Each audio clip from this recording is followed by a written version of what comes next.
আমরা সাধারণ চোরদের দেখেছি যে তারা ব্যাংক থেকে টাকা পয়সা বা স্বর্ণ লুট করে থাকে, কিন্তু আজ এই মুভিতে এমন কিছু টপ লেভেল চোরদের কথা বলবো যারা উড়ন্ত প্লেন থেকে একদম দুরন্ত গতিতে 3000 কেজি গোল্ড চুরি করে নেয়। ব্যাপারটা অসম্ভব মনে হলেও এই গ্রুপটা তা কিভাবে সম্ভব করলো তা জানাতেই হাজির হয়ে গেলাম লিফট মুভির এক্সপ্লেনেশন নিয়ে। আজকের এই মুভির লাস্টের টুইস্ট তো লিটারেলি মানি হাইস্টকেও টেক্কা দেবে। তো চলো আর প্যাচাল না বাড়িয়ে শুরু করা যাক আজকের মুভি এক্সপ্লেনেশন। মুভি শুরুতে আমরা ইতালির ভেনিসের একটা অকশন হাউসের দৃশ্য দেখতে পাই। এই হাউসে বেশ কিছু মূল্যবান আর্ট সেল করা হচ্ছিল। অকশনের মাঝপথে সেখানে এসে হাজির হয় সাইরাস নামের এক ব্যক্তি।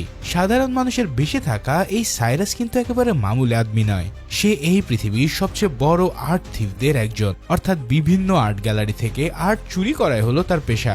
আজ এই প্রোগ্রামেও ঠিক সে এই উদ্দেশ্যে এসেছে। তবে এই মিশনে সে একা নয়, তার সাথে আছে এক এক্সপার্ট টিম। এই টিমের মেম্বাররা প্রত্যেকে চুরি বিদ্যায় কোনো না কোনো ক্ষেত্রে এক্সপার্ট। যেমন তার টিম মেম্বার ক্যামেলিয়া যে কোনো ধরনের যানবাহন ড্রাইভ করতে সক্ষম, এমনকি সে প্লেন পর্যন্ত চালাতে পারে। এছাড়াও আরো রয়েছে হ্যাকার মিসুন, লকার খোলা এক্সপার্ট ম্যাগনাস এবং ইঞ্জিনিয়ার লুক। তারা সবাই মিলে এই অকশনে একটা বড়সড় দাও মারতে চলেছে। এদিকে ভেনিসের এই অকশনটা লন্ডনেও লাইভ কনফারেন্সের সাথে কানেক্টেড ছিল, সেখান থেকেও কিছু লোক এই অকশনে অংশ নেয়। সাইরাস প্রথমে ভেনিসের সেই অকশনে একজন বিডার হিসেবে প্রবেশ করে। তার কিছুক্ষণ আগেই কিন্তু অকশনের একটা দামি পেন্টিং বিক্রি করা হয়, কিন্তু লন্ডনে রাখা এই পেন্টিংটাকে চুরি করতে গিয়েছিল তার টিমের দুই মেম্বার লুক আর ম্যাগনাস। পেন্টিং যেই ভল্টে রাখা ছিল সেই ভল্টটাকে ম্যাগনাস খুব সহজেই খুলে ফেলে। এবার সেখান থেকে পেন্টিংটা বের করে সেটাকে সে রোল করে একটা কন্টেনারে ঢুকিয়ে নেয়। তারপর সে কন্টেনারটাকে পাশের নদীতে ফেলে দেয়। এই নদীতে বোট নিয়ে অপেক্ষা করছিল আর এক টিম মেম্বার লুক।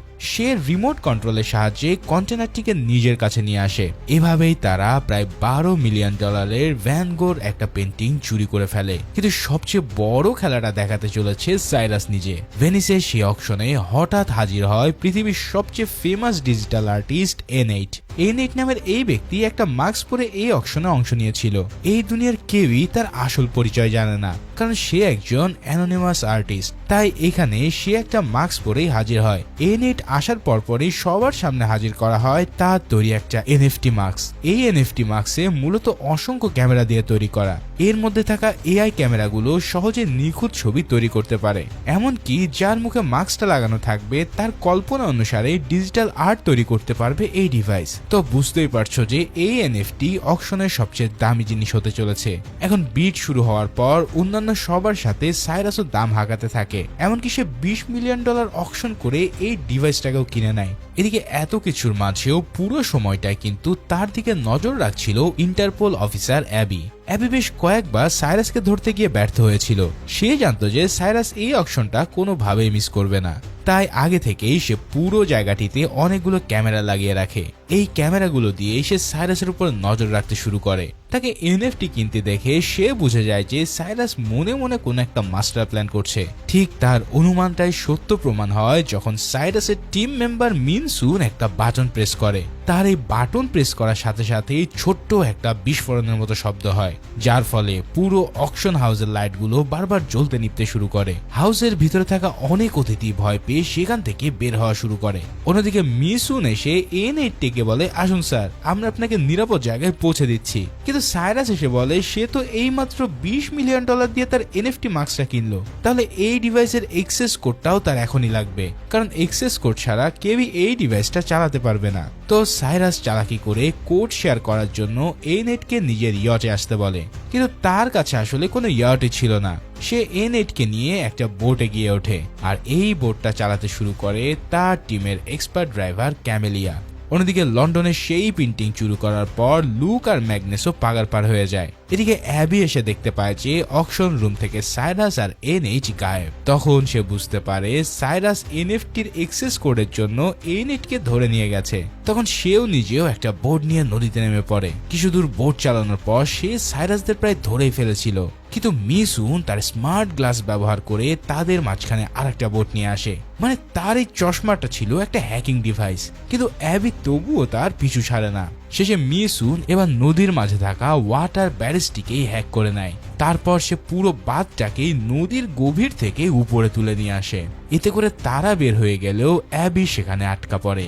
এভাবেই সাইরাস আরো একবার অ্যাবির হাত থেকে ফসকে যায়। এবার সাইরাস সত্যি সত্যি এনেটকে নিয়ে একটা ইয়টে ওঠে। এরপর তার কথায় এনেট মাস্ক খুলে নেয়, তারপর তার অ্যাকাউন্টে $20 মিলিয়ন ট্রান্সফার করে দেয়। অতঃপর দুই পক্ষই মনের খুশিতে পার্টি করতে থাকে। অন্যদিকে অ্যাবি ততক্ষণে এনেটকে উদ্ধারের জন্য একটা মিসিং অ্যালার্ট জারি করে। তার মানে পুরো দুনিয়া এখন জেনে গেছে যে এনেটকে কারা যেন কিডন্যাপ করে নিয়েছে। তবে পরের দিন সকালে সে নিজেই এই কথা জানতে পেরে পুরোই ভিমড়ি খেয়ে যায়। তার মনে প্রশ্ন আসতে থাকে যে তাহলে এরাই কি তাকে কিডন্যাপ করেছে, কিন্তু তার অ্যাকাউন্টে যে টাকা জমা হয়েছে সেটা তো রিয়াল। তখন সাইরাস জানায় এই টাকাটা তারা লন্ডন থেকে চুরি করা ওই পেন্টিংটা বিক্রি করে পেয়েছে, যদিও তারা এনেটকে কিডন্যাপ করেনি। কিন্তু মানুষের চোখে তারা ব্যাপারটাকে কিডন্যাপ হিসেবে সাজিয়ে রেখেছে, কারণ কোনো জিনিস চুরি হওয়ার পর তার দাম বেড়ে যায় অনেক গুণ। যেমন লিওনার্দো দা ভিঞ্চির বিখ্যাত মোনালিসা পেন্টিং এর দাম একসময় ছিল মাত্র $25,000, কিন্তু অনেক বছর আগে সেটা চুরি যাওয়ার পরেই তার সুনাম ছড়িয়ে পড়ে। আর এখন এই পেন্টিং এর দাম $860 মিলিয়ন। সাইরাস এনেটকে দেখায় যে তার ফেক কিডন্যাপিং এর পর এখন সেই এনএফটির দাম গিয়ে ঠেকেছে $89 মিলিয়ন। তাই যদি তারা একে অপরকে সাহায্য করে তবে এনেট এখান থেকে আরো এক্সট্রা $27 মিলিয়ন পাবে, আর বাকিটা যাবে সাইরাস এবং তার সঙ্গীদের পকেটে। তো দুই পক্ষ খুশি থাকায় তারা মহা আনন্দে পার্টি করতে থাকে। এদিকে অ্যাবি সেই অকশন হাউসের ফুটেজ দেখে একটা ক্লু পায়। ডেন্টন নামের একজন যে ওই হাইস্টের সাথে জড়িত ছিল সেটা সে বুঝতে পারে, আর এই ডেন্টন কিন্তু সাইরাসেরই এক পুরাতন টিম মেম্বার। অ্যাবি এবার সরাসরি ডেন্টনের সামনে হাজির হয়। সে সবকিছু অস্বীকার করলেও অ্যাবি তাকে অ্যারেস্ট করে নিয়ে আসে, কিন্তু অ্যাবির বস হাক্সলি আবার মাঝপথে তাকে ডেকে পাঠায়। সে তাকে ইউরগেনসেন নামের এক বিলিয়নারের কথা বলে।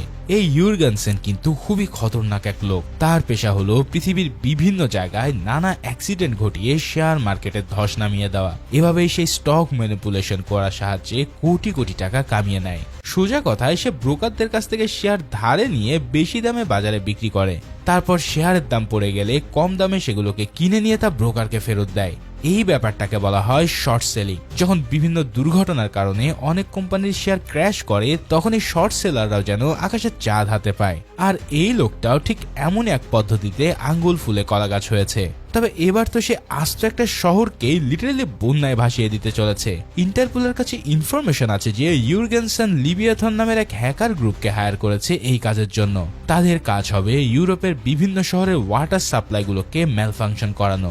এতে করে শহরে তীব্র বন্যা দেখা দেবে। তাতে লাখো লোক মারা গেলে ইউরগেনসনের কিছুই যায় আসে না, কারণ মাঝখান থেকে শেয়ারের দাম পড়ে যাওয়ায় সে শর্ট সেলিং করে $1 বিলিয়ন কামিয়ে নেবে। এখন সে যেই হ্যাকার গ্রুপকে হায়ার করেছে তারা আবার অন্য পদ্ধতিতে পেমেন্ট চায়। তারা চায় যে ইউরগেনসন তাদেরকে ক্যাশের বদলে $500 মিলিয়ন গোল্ড দিক, আর সেও তাদের কথায় রাজি হয়ে লন্ডন থেকে সুইজারল্যান্ডে গোল্ড পাঠানোর প্রস্তুতি নেয়। এতটুকু বলার পরেই অ্যাবি বুঝে যায় যে হেক্সলি আসলে কি বলতে চাইছে। সে বলতে চাইছে যদি এই গোল্ডগুলো হ্যাকারদের কাছে না পৌঁছায় তাহলে তারা ইউরগেনসনের ডিল ক্যান্সেল করে দেবে। এই গোল্ডগুলো সম্পূর্ণ লিগাল হওয়ায় ইন্টারপোল সরাসরি কিছুই করতে পারবে না, কিন্তু যদি গোল্ড চুরি হয়ে যায় তবে এই ডিল ক্যান্সেল হয়ে যাবে।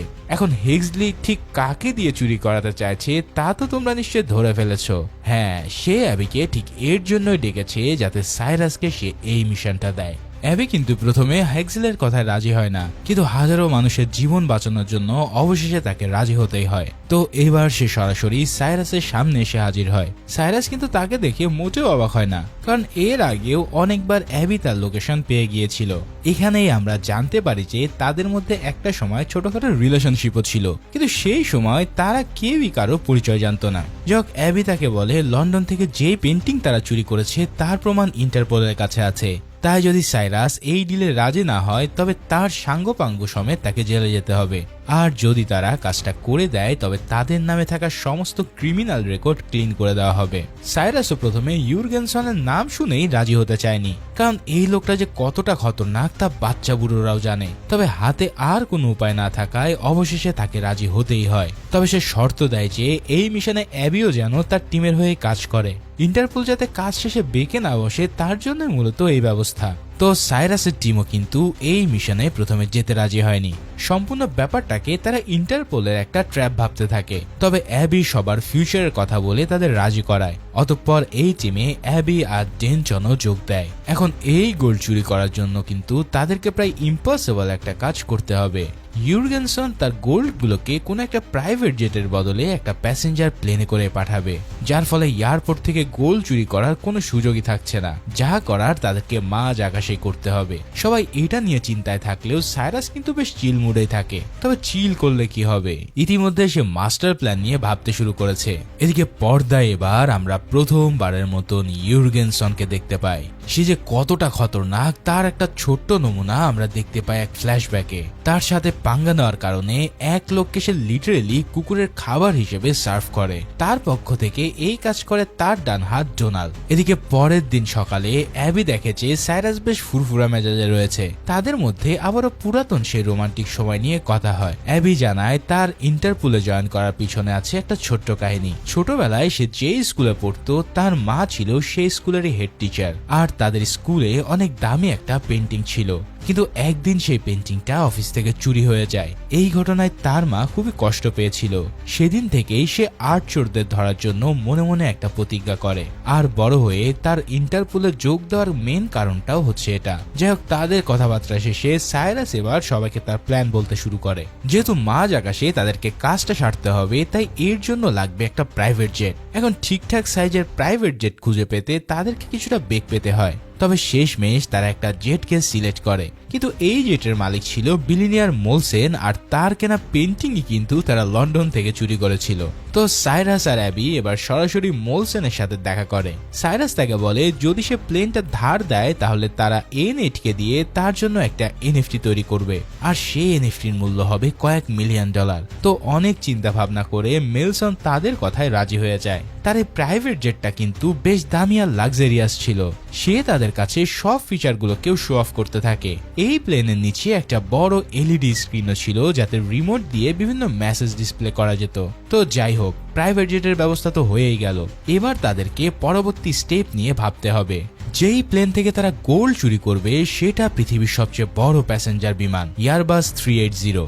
4 ইঞ্জিনের এই বিশাল প্লেনের নিচে ছোট্ট আর একটা প্লেনকে উড়ানোটাই একটা বড় চ্যালেঞ্জ। মানে এই প্ল্যানটা শুনতেই কেমন যেন ইম্পসিবল মনে হয়। তবে সাইরাসের পূর্ণ বিশ্বাস যে তারা এই কাজটা করতে পারবে। এই হাইস্টকে সফল করার জন্য সবাই মিলে বেশ জোরে সোরে প্রস্তুতি নিতে থাকে। সবকিছুরই 3D মডেল বানিয়ে তারা প্র্যাকটিসে শুরু করে দেয়। ক্যামেলিয়াও সিমুলেটরের মাধ্যমে প্লেন চালানোর প্র্যাকটিস করতে থাকে, কারণ জেট প্লেনটা তাকেই চালাতে হবে। ম্যাগনাসও লেজার দিয়ে ভল্ট কাটার প্র্যাকটিসে নেমে পড়ে। এখন যদি ক্যামেলিয়া এয়ারবাসের প্লেনটির নিচে পৌঁছে যায় তবে তার সামনে হাজির হবে আরেক বিপদ। দুনিয়ার কোনো এয়ার ট্রাফিক কন্ট্রোলই 1000 ফুটের মধ্যে দুইটা বিমানকে আসতে দেয় না। কাজে এত কাছাকাছি দুটা বিমানকে দেখে এটিসি পুরো ভিমরি খেয়ে যাবে, আর সাথে সাথে তারা প্লেনের পাইলটকে ব্যাপারটা জানিয়ে দেবে। ফলে সাইরাসের হাইস্ট প্ল্যানও মাঠে মারা যেতে পারে। তাই তারা আটলান্টিক মহাসাগরের কাছে খুব নির্জন একটা এরিয়ায় এই কাজ সারার সিদ্ধান্ত নেয়। তার উপর বাড়তি সতর্কতা হিসাবে মিসুন PSID নামের একটা ডিভাইস বানাতে শুরু করে। এই ডিভাইসের কাজ হবে প্লেনের সমস্ত রাডার সিগন্যালকে গায়েব করে দেওয়া। এতে করে অন্তত একটা প্লেনকে রাডারের চোখে অদৃশ্য রাখা যাবে। কিন্তু এরপরেও ধরা পড়ে যাওয়ার একটা চান্স তো থাকেই। যেই জায়গাটিকে তারা সিলেক্ট করেছে সেখান থেকে কেবল একটাই এটিসি কে কানেক্ট করা যায়, আর সেটার অবস্থান হলো বেলজিয়ামের ব্রাসেলস শহর। তো সেখানকার এয়ার কন্ট্রোলেও তাদের একজন লোক থাকা দরকার। সে পাইলটদের সাথে সর্বক্ষণিক যোগাযোগ রেখে এটা নিশ্চিত করবে যে তারা সবাই সেফ আছে। আর অ্যাবি এই কাজের জন্য একেবারে পারফেক্ট এক ব্যক্তিকে চিনত। হ্যারি নামের সেই ব্যক্তির সাথে তারা সরাসরি ব্রাসেলসে গিয়ে দেখা করে। অন্য সবার মতন সেও প্রথমে রাজি হতে চায়নি, কিন্তু সাইরাস তাকে $1 মিলিয়ন অফার করে বসলে সে পুরো লাফিয়ে রাজি হয়। তো এই টেনশন খতম হয়ে গেলেও তাদের সামনে হাজির হয় নতুন এক আপদ। কমিশনার হ্যাক্সলি হঠাৎ তাদের দুজনের সাথে দেখা করতে চায়। দেখা করার পর সে জানায় যে ইউরগেনসন তার কোম্পানির এক এমপ্লয়িকে উপরে পাঠিয়ে দিয়েছে। এই লোকটাই ইন্টারপোলের কাছে তার সমস্ত প্ল্যান ফাঁস করত। মানে বুঝতেই পারছো, ইউরগেনসন কিন্তু একেবারেই কাঁচা খেলোয়াড় না। হ্যাক্সলি জানায় যে আর মাত্র 10 দিন পরে ইউরগেনসন তার গোলগুলোকে ট্রান্সফার করতে যাচ্ছে। তখন সাইরাস বলে মাত্র 10 দিন এই হাইস্টের প্রিপারেশন নেওয়ার জন্য এনাফ না। তখন হ্যাক্সলি তার পুরো টিমকে জেলের ভাত খাওয়ানোর হুমকি দেয়, আর সাইরাসও জবাব দেয় যে সে এসব কিছুকে কোনো কেয়ারই করে না। তবে শুধুমাত্র সাধারণ মানুষ আর অ্যাবির কথা ভেবে রিস্ক নিয়ে হলেও সে এই কাজটি করবে। এর পরের দিন হঠাৎ তারা টিভিতে একটা নিউজ দেখে রাখে। নিউজে বলা হয় স্পেনের রাজধানী মাদ্রিদের ওয়াটার সিস্টেম হ্যাক হয়ে গেছে, যার ফলে হ্যাকাররা আর্টিফিশিয়াল ভাবে বন্যা সৃষ্টি করে রাস্তাঘাট একবারে ভাসিয়ে দিয়েছে, আর তাতে ইতিমধ্যে 13 জন লোকও মারা যায়। আসলে এটা ছিল কেবলই একটা ডেমো যা হ্যাকার গ্রুপ ইউরগেনসনকে দেখাতে চেয়েছিল। সে জানতে চেয়েছিল যে লিভিয়াথন আসলেই তার ডিমান্ড পূরণ করতে পারবে কিনা। তবে ডেমো দেখার পর তার সব সন্দেহ দূর হয়ে যায়। এদিকে এই সব কিছু দেখে সাইরাসও তার টিমমেটদেরকে বলে, তোমরা সবাই আরেকবার ভেবে দেখো, এই পথটা কিন্তু আমাদের জন্য একটা মৃত্যুফাদ হয়ে উঠতে পারে। সে একাই কিছু একটা করবে বলে সবাইকে জানায়, কিন্তু কেউই তাকে একা ছেড়ে দিতে চায় না। তাছাড়া সাধারণ মানুষের জীবন বাঁচানোর জন্য তারা এই কাজটা করবেই। তো ফাইনালি সবাই মিলে আবারও পূর্ণ উদ্যমে প্রিপারেশন নিতে থাকে। সাইরাস লুককে তাদের এনএফটি ডিভাইসটি সব ক্যামেরা খুলে প্লেনের বিভিন্ন জায়গায় লাগাতে বলে, কারণ এই ক্যামেরাগুলোর সাহায্যে প্লেনের বাইরে সবকিছু খুব ভালোভাবে দেখা যাবে, যা বিশাল সেই প্লেনের নিচে পারফেক্ট ভাবে জেট প্লেনটাকে লক করার জন্য কাজে আসবে। পাশাপাশি প্লেনটিকে অদৃশ্য রাখার জন্য হলেও অনেকগুলো মেটাল প্লেটও লাগাতে হবে। তো লুক কথা মতোই তার কাজ শুরু করে দেয়। ইতিমধ্যে মিস ইউনো তার পিএসআইডি ডিভাইসটা বানিয়ে ফেলে, কিন্তু এই ডিভাইস আবার লিটারেলি একটা বোমের মতোই দেখতে। অ্যাবির কথায় সেটাকে আলাদা আলাদা পার্ট করে সবাইকে দিয়ে দেওয়া হয়।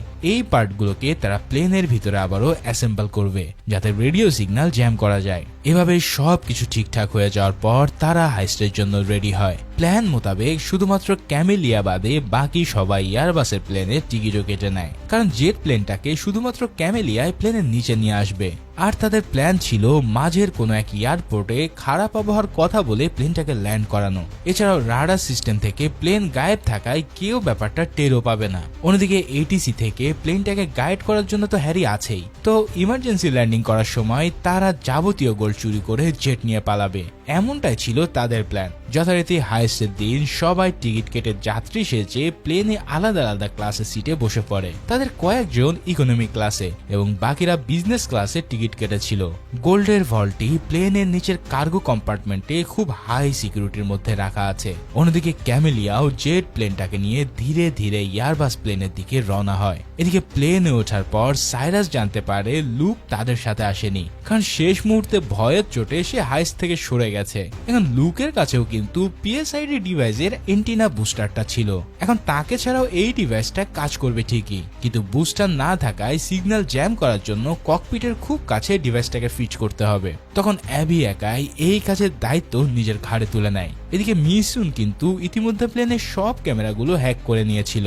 সে জানায় যে কয়েকটা লোক প্লেনের বিভিন্ন জায়গায় বসে নজর রাখছে, অর্থাৎ এদেরকে ফাঁকি দিয়ে হাইস্ট করাটা এতটা সহজ হবে না। তো কিছুক্ষণের মধ্যেই প্লেন মাঝ আকাশে পৌঁছে যায়। তখন সবাই একে একে ওয়াশরুম যাওয়ার ভান করে ডিভাইসের বিভিন্ন পার্ট সেখানে রেখে আসতে থাকে। অতঃপর অ্যাবিও সবার শেষে গিয়ে ডিভাইসটাকে অ্যাসেম্বল করে ফেলে, কিন্তু হঠাৎ তার হাত থেকে ডিভাইসটা মাটিতে পড়ে সব পার্টস আলাদা হয়ে যায়। এদিকে ক্যামেলিয়া কিন্তু জেট প্লেন নিয়ে এয়ারবাস প্লেনটার কাছাকাছি পৌঁছে গিয়েছিল, তাই ব্রাসেলসের রাডার সিস্টেম তার উপস্থিতি টের পেয়ে যায়। তবে এদিকে এটিসি টাওয়ারে বসে থাকা হ্যারি পাইলটদের কিছুই জানায়নি, যার ফলে এটিসির আর এক এমপ্লয়ি হঠাৎ দুটো প্লেনকে খুব কাছাকাছি দেখে চমকে যায়। তখন হ্যারি সেটাকে সিস্টেম গ্লিচ বলে হেসে উড়িয়ে দেয়। আসলে সিগন্যাল জ্যামার হাত থেকে পড়ে যাওয়ার কারণে অ্যাবি সেটাকে লাগাতে দেরি হচ্ছিল। তবে সাইরাস এসে তাকে সাহায্য করলে অবশেষে তারা ডিভাইসটা লাগিয়ে ফেলে। অন্যদিকে ক্যামেলিয়াও সফলভাবে প্লেনটার নিচে নিজের প্লেনটাকে লক করে নেয়। অন্যদিকে এটিসি থেকেও সিগন্যাল জ্যামিং এর কারণে প্লেনটা গায়েব হয়ে পড়ে, ফলে ওই মহিলাও ব্যাপারটাকে তার ভুল হিসেবে ধরে নিয়ে নিজের কাজে মন দেয়। যাই হোক, এদিকে রাডার সিগন্যাল না থাকার পরেও এটিসির সাথে কিন্তু প্লেনের পাইলটদের কানেকশন ছিল।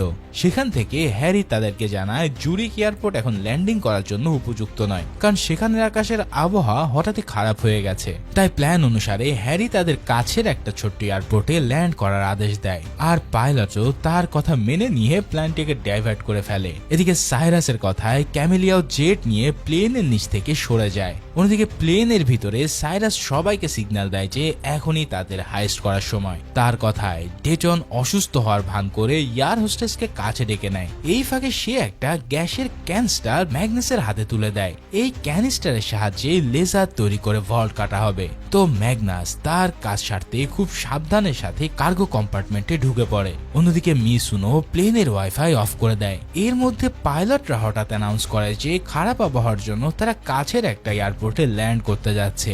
এই কথা শুনে ডোনাল্ড সহ ইউরগেনাসের লোকজনরা যেন গা ঝাড়া দিয়ে ওঠে।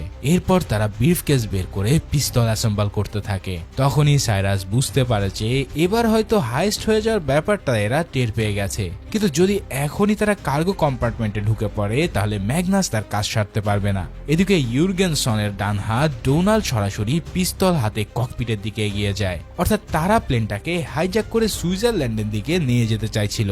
আর ডোনাল্ডও এক এয়ার হোস্টেসকে জিম্মি করে ককপিটে ঢুকতে চায়। ব্যাস, সাইরাসও তার উপরে হামলা করার একটা অজুহাত পেয়ে বসে, যার ফলে সে আর অ্যাবি মিলে এয়ার হোস্টেসকে বাঁচানোর নাম করে ডোনাল্ডের উপর ঝাঁপিয়ে পড়ে। তখন তাদের সাথে ইউরগেনসনের লোকদের শুরু হয় এক তীব্র ফাইট। এই ফাইটে উভয় পক্ষে একে অপরকে সমানভাবে টেক্কা দিতে থাকে। ফাইটের এক পর্যায়ে সাইরাস টেলিফোনের তার দিয়ে ডোনাল্ডকে শ্বাসরোধ করতে যায়, কিন্তু ডোনাল্ড উল্টো সেই তার দিয়ে তার গলা পেঁচিয়ে ধরে। তবে অ্যাবি এসে তার উপরে হামলে পড়লে সে সাইরাসকে ধাক্কা দেয়, আর সাইরাস তখন একটা ট্রলির উপরে গিয়ে পড়ে। তারপর ওই ট্রলির সাথে সেই সিঁড়ি দিয়ে নিচে নামতে থাকে। এভাবে দুই দলের মধ্যে বেশ কিছুক্ষণ ধরে হাতাহাতি চলে। শেষমেশ সাইরাস কাচের দরজার উপরে ডোনাল্ডের মাথা ঠুকে দিয়ে তাকে অজ্ঞান করে ফেলে। এভাবেই অ্যাবি আর সে মিলে 2-3 জনকে ধরাশায়ী করে। এদিকে ম্যাগনাস কিন্তু ততক্ষণে লেজার ব্যবহার করে ভল্ট কেটে ফেলেছে। এবার অ্যাবি আর সাইরাস কার্গো কম্পার্টমেন্টের দিকে যেতে থাকে, কিন্তু ঠিক তখনই তাদের সামনে এসে দাঁড়ায় কর্ম্যাক নামের ইউরগেনসনের আর এক লোক। অন্যদিকে প্লেন ততক্ষণে সেই এয়ারপোর্টে পৌঁছে যায় যেখানে তাদেরকে ল্যান্ড করার কথা বলা হয়েছিল। এয়ারপোর্টের রানওয়ে দেখে পাইলটের মাথায় একদম আকাশ ভেঙে পড়ে, কারণ এই রানওয়ে তো পুরো বরফের চাদরে ঢাকা। এখন তাদের হাতে এই এয়ারপোর্টে ল্যান্ড করা ছাড়া আর কোনো উপায় নেই। তাই পাইলটরা বরফের মধ্যে প্লেনটাকে ল্যান্ড করাতে থাকে। মাটিতে নামার পর রানওয়ে পিচ্ছিল হওয়ার কারণে প্লেন বারবার পিছলে যাচ্ছিল। এছাড়াও দুই পাশে জমে থাকা বরফে প্লেনের উইংস গুলো ধাক্কা খেতে থাকে। তবে এত কিছুর পরেও প্লেনটা 180 ডিগ্রি ঘুরে গিয়ে ল্যান্ড করতে সক্ষম হয়। অন্যদিকে জেট প্লেনটা তুলনামূলকভাবে ছোট হওয়ায় ক্যামিলিয়া খুব সহজেই সেটাকে ল্যান্ড করায়। এদিকে সাইরাস আর অ্যাবি ধরা পড়ার পর তাদেরকে নিয়ে কার্গো কম্পার্টমেন্টে যায় কর্ম্যাক। সেখানে থাকা ম্যাগনাসকেও তারা পাকড়াও করে ফেলে। এরপর হঠাৎ তাদের কাছে ইউরগেনসনের ফোন আসে। তখন তারা তাকে জানায় যে কিছু ছিচকে চোর তাদের গোল্ড চুরি করতে এসেছিল, কিন্তু এই সব কিছু এখন তাদের কন্ট্রোলে আছে এবং তাদের গোল্ডও সেফ রয়েছে। তখন ইউরগেনসন বলে, এই বেটাদের আমার কাছে নিয়ে আসো, আমি এদেরকে যথার্থ খাতিরদারি করার ব্যবস্থা করব। তখন তার লোকেরা সাইরাস, অ্যাবি এবং ক্যামেলিয়াকে জেট প্লেনে তুলে নেয়। গোল্ডগুলোকে তারা একই প্লেনে লোড করে ক্যামেলিয়াকে ইতালির উদ্দেশ্যে প্লেন চালাতে বলে। তারপর তারা সরাসরি ইউরগেনসনের বাড়ির উদ্দেশ্যে রওনা দেয়। এদিকে এই খবরটা হেক্সলির কাছে পৌঁছে গেলে সে প্লেনটাকে দ্রুত লোকেট করতে বলে, কিন্তু প্লেনের বাইরে মেটাল থাকার কারণে রাডার সিগন্যাল তখনও ধরা পড়ছিল না। তবে ক্যামেলিয়া হঠাৎ মারাত্মক এক আইডিয়া বের করে। সে প্লেনটাকে বারবার এদিক সেদিক দোলাতে থাকে, যার ফলে প্লেনের উপরে লাগানো প্লেটগুলো মুহূর্তের মধ্যেই খুলে যেতে শুরু করে। ইউরগেনসনের লোকদের সে জানায় স্বর্ণের বারগুলোর ভারের কারণেই এমনটা হচ্ছে। তারপর প্লটগুলো খুলে পড়ায় রাডার এবার প্লেনের সিগন্যাল ধরা পড়ে। আর হেক্সলিও এই খবর পাওয়ার সাথে সাথে ন্যাটোকে কন্ট্যাক্ট করতে বলে, কারণ সে যে কোনো মূল্যেই এই গোলগুলোকে ইউরগেনসনের হাতে পড়তে দেবে না। তাই প্লেনের ভিতরে অ্যাবি থাকা সত্ত্বেও ন্যাটোর সাহায্যে সেই প্লেনটাকে শুট ডাউন করার সিদ্ধান্ত নেওয়া হয়।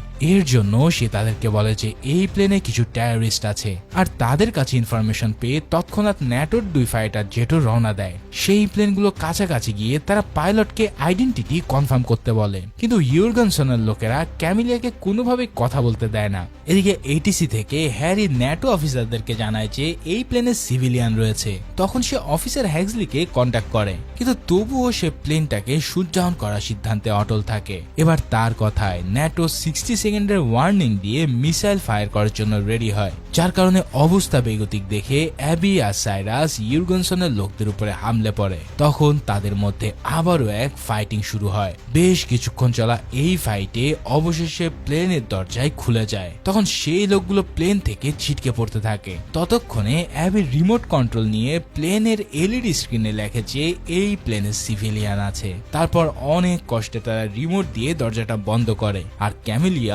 প্লেনটাকে মারাত্মক স্টাইলে পুরোই উল্টো অবস্থায় ওড়াতে থাকে। এই মেসেজটাও তখন ন্যাটোর নজরে আসে, আর যার কারণে তারা প্লেনটাকে শুট না করে ফিরে যায়। কিন্তু ককপিটে তখনও ইউরগেনসনের আরেক ডান হাত কর্ম্যাক ছিল। সে ক্যামেলিয়াকে মারধর করে প্লেনটাকে ল্যান্ড করতে বলে। তখন ক্যামেলিয়া প্লেনটাকে নিয়ে তীব্র গতিতে এক নোজ ড্রাইভ দেয়। আচমকা এই ড্রাইভ দেওয়ার কারণে কর্ম্যাক ককপিটে বাড়ি খেয়ে অজ্ঞান হয়ে যায়, আর এই ড্রাইভ দিতে গিয়ে ক্যামেলিয়ার হাতটাও মচকে যায়। এবার অ্যাবি আর সাইরাস কোনোভাবে প্লেনটাকে কন্ট্রোল আনার চেষ্টা করতে থাকে, কিন্তু প্লেনের পাখায় একটা প্লেট আঘাত আনার ফলে প্লেন তার ব্যালেন্স হারিয়ে ফেলে, যার ফলে প্লেনটা খুব দ্রুত নিচের দিকে ক্র্যাশ হতে থাকে। এদিকে ইউরগেনসনের বাড়িতে তার সাথে দেখা করতে এসেছিল লিবিথিয়ান গ্রুপের হ্যাকার টিম। সে তাদেরকে কথা দেয় যে আর কিছুক্ষণের মধ্যেই তাদের সামনে গোল্ড এসে হাজির হবে, কিন্তু সেটা যে এভাবে আসবে তারা তা কল্পনায়ও ভাবতে পারেনি, কারণ জেট প্লেনটি লিটারেলি তার বাড়ির সামনে এসেই ক্র্যাশ করে বসে। মানে এত কাহিনী করার পরেও শেষমেশ গোল্ডগুলো তার হাতে এসে পড়েছে। তবে প্লেন ক্র্যাশ করার পরেও সাইরাস এবং তার সঙ্গীরা বেঁচে যায়, কিন্তু ইউরগেনসন এবার পিস্তল হাতে তাদের দিকে এগিয়ে আসে। অন্যদিকে লিবিথিয়ানো যখন জানতে পারে যে ইন্টারপোল তাদের পিছনে লেগে গেছে, তখন তারা এই ডিল থেকে সরে যেতে চায়। তখন ইউরগেনসন তাদের লিডারকে সবার সামনে গুলি করে উপরে পাঠিয়ে দেয়। এরপর সে অ্যাবি আর সাইরাসকে জিজ্ঞেস করে তোমাদের মধ্যে ইন্টারপোল এজেন্টকে। এখানে অ্যাবি উত্তর দেওয়ার আগে সাইরাস জানায় সেই হলো ইন্টারপোল এজেন্ট। ইউরগেনসন তাকে তৎক্ষণাৎ খতম করতে যায়, কিন্তু ইতিমধ্যে হ্যাক্সলির নেতৃত্বে ইন্টারপোলের ফোর্স সেখানে এসে পড়ে। এবার তাদের সামনে ইউরগেনসন পুরো ইনোসেন্ট সাজার এক নাটক করতে থাকে। সে বলে এই লোকগুলো জেট ছিনতাই করে আমার বাড়িতে অনুপ্রবেশ করেছিল, তাই আমি নিজেকে ডিফেন্ড করার জন্যই গুলি চালিয়েছি। কিন্তু সে তো আর জানতো না যে তার সামনে দাঁড়িয়ে আছে সাইরাস নামের এক মাস্টার মাইন্ড। সাইরাস আর অ্যাবি ধরা পড়লেও ম্যাগনাস কিন্তু ভেঙে গিয়েছিল। অন্যদিকে মিসুন আর ডেন্টন তখনও সেই ইয়ারবাসে ছিল। যখন ইউরগেনসন লিবিথিয়ান এজেন্টকে গুলি করে সেই দৃশ্যটা ক্যামেরায় রেকর্ড হয়ে যায়। পাশে ক্র্যাশড অবস্থায় পড়ে থাকা প্লেনটার গায়ে কিন্তু অনেকগুলো ক্যামেরা লাগানো ছিল, তাই সাইরাসের কথায় এই ক্যামেরা দিয়ে মিনসুন পুরো ব্যাপারটা রেকর্ড করে নেয়। আর এবার সাইরাস সবার সামনে সেই ভিডিওটা ফাঁস করে দেয়। তখন ইন্টারপোলও ফাইনালি ইউরগেনসনের ক্রাইম এভিডেন্স পেয়ে তাকে অ্যারেস্ট করে ফেলে। এভাবে ভালোই সবকিছু শেষ হতে পারত, কিন্তু অ্যাবি হঠাৎ জানতে পারে যে হ্যাক্সলি তাদের প্লেনটাকে শুট করার আদেশ দিয়েছিল, আর সাথে সাথে সে তাকে এক থাপ্পড় মেরে ইন্টারপোল থেকে রিজাইন করে নেয়। তারপর কি হবে তা তো তোমরা নিশ্চয়ই আন্দাজি করতে পারছো। ফাইনালি অ্যাবি সাইরাসের টিমে যোগ দিয়ে তাদের একজন হয়ে ওঠে। এর কয়েক সপ্তাহ পর সাইরাস হঠাৎ তাকে একটা সারপ্রাইজ দেয়। যেই লোকটা ছোটবেলায় তার স্কুল থেকে পেন্টিং চুরি করেছে, সাইরাস তাকে খুঁজে বের করেছিল, আর সেই পেন্টিংটাও সে নিজে কিনে স্কুলে ফেরত দিয়ে দিয়েছে। শুধু তাই নয়, সাইরাস এবার তার কাছে রিভিল করে সবচেয়ে বড় টুইস্ট। আসলে গোল্ড কিন্তু তাদের হাত থেকে একেবারে ফসকে যায়নি, বরঞ্চ তার কথায় ম্যাগনাস আগে থেকেই নকল গোল্ড বার তৈরি করে রেখেছিল। আর ঠিক সেম টাইপের একটা ভল্টে তারা নকল গোলগুলোকে একই প্লেনের কার্গোতে পাঠায়। অর্থাৎ ম্যাগনাস যখন ভল্ট খুলতে গিয়েছিল তখন সে আসল ভল্টটিকে সমুদ্রে ফেলে দেয়, তার বদলে নকল ভল্টটিকে সে কার্গো কম্পার্টমেন্টে রেখে দিয়েছিল। মানে হেক্সলি আসলে সে নকল গোলগুলোকে হাতে পেয়েছে। শুধু তাই নয়, লুক আসলে তাদেরকে ছেড়ে যায়নি, বরঞ্চ তার দায়িত্ব ছিল গোল্ড ভল্টটিকে ঠিকঠাক মতন সমুদ্রে ফেলা। ভাইরে ভাই, এই লেভেলের মাস্টার প্ল্যান তো লিটারালি মানি হাইস্টের মতো। তো অ্যাবি আর সাইরাস এবার পুরো টিমের সাথে একত্রিত হয়। তারপর তারা সমুদ্র থেকে রিমোট কন্ট্রোলের সাহায্যে ভল্টটাকে উদ্ধার করে। অর্থাৎ তাদের প্রত্যেকেই এখন কোটি কোটি টাকার মালিক। তাই তারা সকলে মিলে মনের খুশিতে পার্টি করতে থাকে। আর এদিকে সাইরাস আর অ্যাবির মধ্যেও নতুন করে রিলেশনশিপ গড়ে ওঠে। ফাইনালি এই পারফেক্ট এন্ডিং এর মধ্যে দিয়ে এই অসাধারণ মুভিটাও এখানেই শেষ হয়। তো ভিডিওটা ভালো লেগে থাকলে লাইক, কমেন্টস ও সাবস্ক্রাইব করতে ভুলো না। দেখা হচ্ছে পরের কোন এক্সপ্লেনেশনে। সেই পর্যন্ত আল্লাহ হাফেজ।